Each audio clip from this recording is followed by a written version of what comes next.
Ikaze nanone kuri community yanyu Jado Creator TV, ariyo ibagezaho ibiganiro bitandukanye, iyobokamana, ubukungu ndetse n'ibijyanye n'imirire yubaka umubiri. Tugiye kuganira ku ijambo ry'Imana riboneka muri Zaburi, umutsima utera imbaraga. Wowe ukurikiye iki kiganiro urasoza uzi neza uburyo Imana ikunda abantu bayo, uburyo ibitaho, uburyo ibarinda n'uburyo ibarwanirira. Kanda subscribe, ukande share, ukande ku nzogera, ukore like kugira ngo ibiganiro byacu bijye bikugeraho mu ba mbere. Iyo udakanze ku nzogera rero n'ubundi subscribe ushyizeho ntabwo igira umumaro, kuko YouTube ntabwo ibasha kukugezaho notification z'ibiganiro tuba twapolodinzeho. Rero niyo mpamvu ugomba gukanda subscribe, ugakanda ku nzogera, wamara gukanda ku nzogera ukareba ahantu handitse ijambo all cyangwa se A na R ebyiri, naryo ukarikanda kugira ngo YouTube ibashe kurikomandinga ibiganiro byacu. Nzahimbaza Uwiteka iminsi yose, ishimwe rye rizaba mu kanwa kanjye iteka. Uwiteka niwe umutima wanjye uzirata, abanyamubabaro banyumve bishime. Nzahimbaza Uwiteka iminsi yose, ishimwe rye rizaba mu kanwa kanjye iteka. Uwiteka niwe umutima wanjye uzirata, abanyamubabaro banyumve bishime. Mufatanye nanjye guhimbaza Uwiteka, dushyirane hejuru izina rye. Nashatse Uwiteka aransubiza, ankiza ubwoba nari mfite bwose. Bamurebyeho bavirwa n'umucyo, mu maso habo ntihazagira ipfunwe iteka. Uyu munyamubabaro yaratatse, Uwiteka aramwumva, aramusubiza, amukiza amakuba n'ibyago bye byose. Haleluya.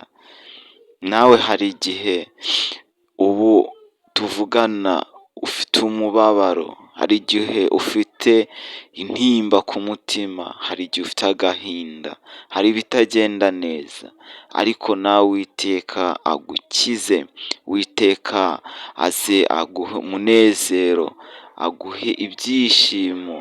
Uwiteka niwe wenyine utanga amahoro n'ibyishimo n'umunezero. Marayika w'Uwiteka abambisha amahema yo kugota abamwubaha, akabakiza. Nimusogongere mumenye yuko Uwiteka agira neza, hahirwa umuhungiraho. Haleluya. Mwubahe Uwiteka mwabera mwe, kuko abamwubaha batagira icyo bakena.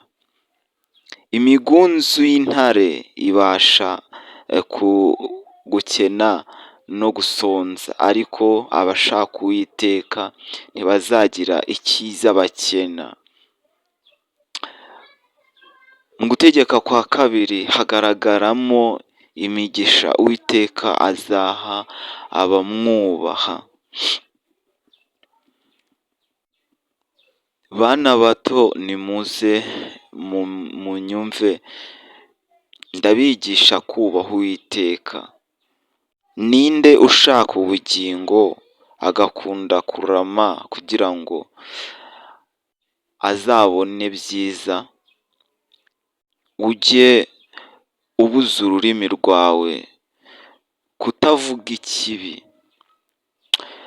ubwire akanwa kawe gahore kavuga iby'umumaro. Uwiteka azakwishimira. Ubuze iminwa yawe itavuga iby'uburiganya. Va mu byaha ujye ukora ibyiza, ujye ushaka amahoro uyakurikire kandi uzayabona, kugira ngo uyashyikire.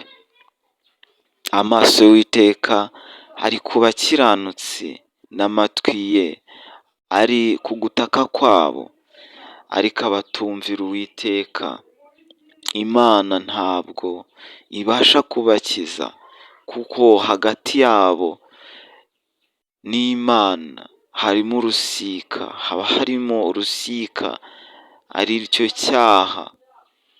Igitsure cy'Uwiteka kiri ku bakora ibyaha, kugira ngo amareho kwibukwa kwabo mu isi. Abakiranutsi baratatse, Uwiteka arabumva, abakiza amakuba n'ibyago byabo byose. Uwiteka aba hafi y'abafite imitima imenetse. Uwiteka aba hafi y'abafite imitima iboneye. Uwiteka aba hafi y'abayubaha, abubaha Imana, abubaha Uwiteka, nawe ababa hafi. Ngo aho 2, 3 cyangwa 4 bateraniye bambaza izina ry'Imana, Uwiteka aba ari hagati yabo, kandi akiza abafite imitima ishenjaguwe n'ijambo.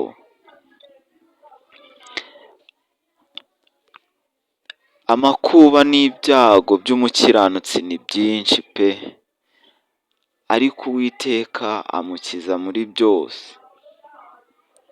Naho wanyura mu bikomeye bimeze gute, naho waca mu biteye ubwoba, naho wanyura mu rupfu ukabibona ko uruciyemo, Uwiteka ntazabura kugukiza, kuko umukiranukira umunsi ku wundi. Arinda amagufa ye yose, nta na rimwe rivunika. Ibyaha bizicisha umunyabyaha, abanga umukiranutsi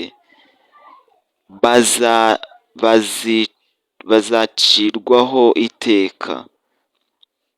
Ibyo twabisanga muri Zaburi ya 34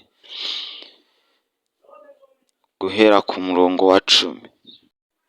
Utarakira Yesu nk'umwami n'umukiza mu bugingo bwawe, iki ni cyo gihe kugira ngo umwakire akubere umuyobozi, kandi ubugingo bwawe bube butekanye, kugira ngo utangire ugendere mu ngeso nziza, utangire ugendere mu buzima bufite icyerekezo. Wowe mushya kuri Jado Creator TV, kanda subscribe kugira ngo tujye tubana mu biganiro bikurikira, kanda ku nzogera kugira ngo YouTube ibashe kukugezaho notification zose. Ntiwibagirwe gukanda ku kajambo all cyangwa se A na R ebyiri, kugira ngo iyo subscribe igumeho. Kanda share kugira ngo iki kiganiro kibonwe n'abantu benshi kandi gifashe benshi. Shyiraho comment kugira ngo tumenye niba ibiganiro tubaha mubikurikirana kandi mukabibona mu ba mbere. Ndabakunda cyane, Imana ikomeze kubarinda.